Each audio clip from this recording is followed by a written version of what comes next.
Well, I can honestly say this is the best movie I've seen Matthew McConaughey in a long time. Yeah.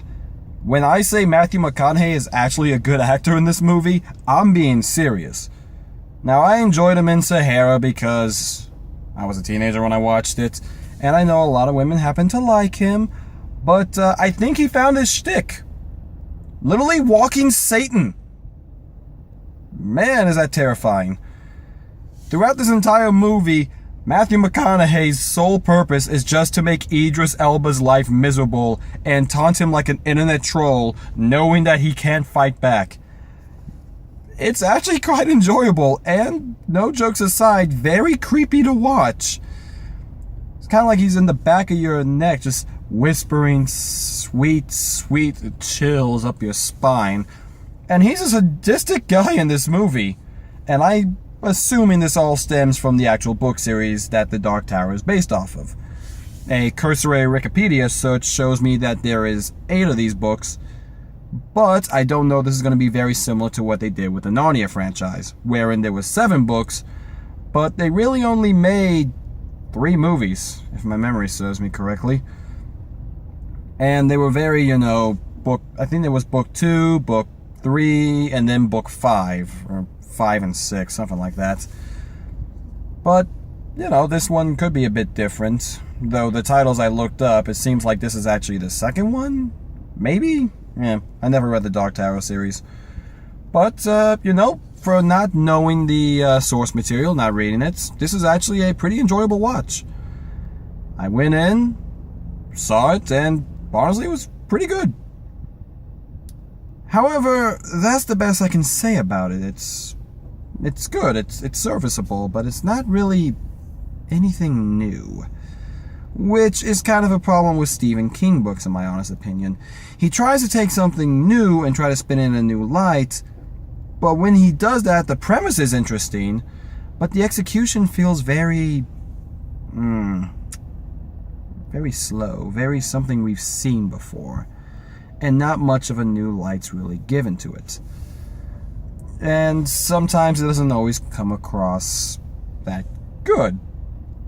For example, we all have heard, if you've seen the trailer, the Gunslinger Creed.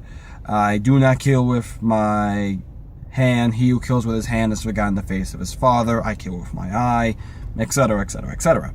And yes, they do say that in this movie, but not a lot. It's not overplayed. It's used for good moments and actually for character development. So it's something you can look forward to. And the acting, for the most part, from our main 3 characters is actually really good. Idris Elba does what he can. He's given a very rocky start, but he manages to progress as time goes on. In fact, once they get to the real world, which you see in the trailers, it's actually very well. He actually does a very good fish out of water story, but he doesn't, do the whole, what's this? What's this? What's this? He just acts himself in a new environment, and it actually would make much sense. He's on a mission. He doesn't need to know what a billboard is, what a Coca-Cola can is, and, whatever else it's in.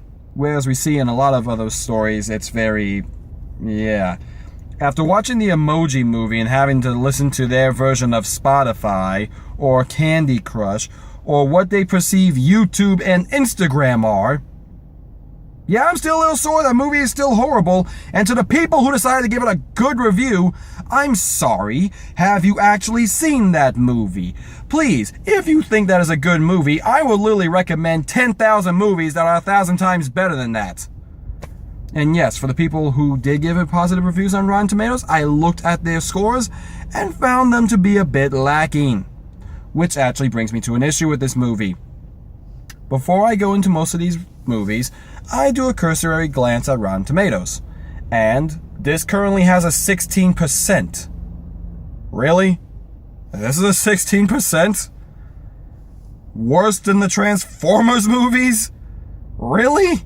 At least this is original. At least this has creativity.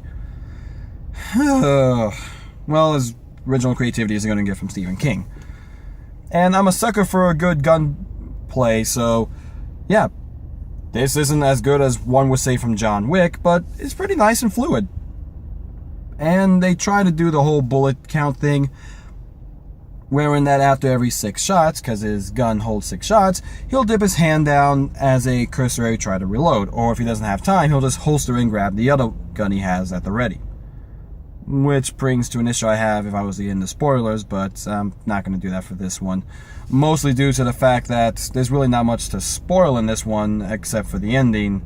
And if you read the books, you know what it is. And if you're going to watch the movie, you probably don't want that bit spoiled for you. And the word Gary Stu was thrown around a lot. And yeah, I can honestly see it. It's not exactly the worst thing in the world, but they could have done a bit better. So, Dark Tower, not going to be that long. But I will say this. Just from a glance, this is already going to be better than that It movie. And for those of you who think it's going to be good, or, scary, I'm sorry, I don't find a clown who's, got a darker gothic tone to him, looking like this. Ah! Oh, wait, hold on, I forgot the hand waving. Ah! Come on, it's a scary, right? Scary, scary, scary. No, it's not. It's annoying and stupid. Look, Wes Craven knows how to do horror. You set up a scene. B, you set up suspense. And C, you actually make a solid payoff. Jump scares are not payoffs. They're loud, annoying, kind of like when I raise my voice, huh? This is scary, right? I'm being loud. That's not fear. That's not horror. Matthew McConaughey in this movie is actual horror. He's got these psychic powers. Now, when they called magic, I was a little bit taken back, but when they explained it's psychic, somehow I can roll with that a bit better. Sorry, guys, you don't see a lot of psychic stuff. And how he uses it as sorcery is actually really good. He's menacing. He has this power around him that you actually fear from, because one word from this guy can kill you. Literally. So there's suspense, there is drama, and you don't know what he's going to do. He has a calm demeanor. Even when he gets upset, he maintains his poise, which is a bonus for Matthew McConaughey. So, I'm sorry, I find evil Matthew McConaughey 1,000 times more scary than that It clown. But who knows? Maybe the movie will be good. Maybe I'll look back on all my misgivings and say, man, I was wrong. I highly doubt it, but who knows? I've been wrong before. The Power Rangers movie was actually good. Wonder Woman was actually good. And I did not think for a second that Transformers was going to be not the worst movie of this year, but instead the Emoji movie.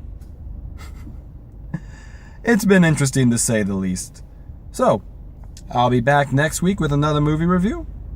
Didn't bother looking because, well, my phone's almost dead, so had to limit space. I'll see you guys next weekend. Until then, I'm Kevin Riley, sign off. See you next time. Later.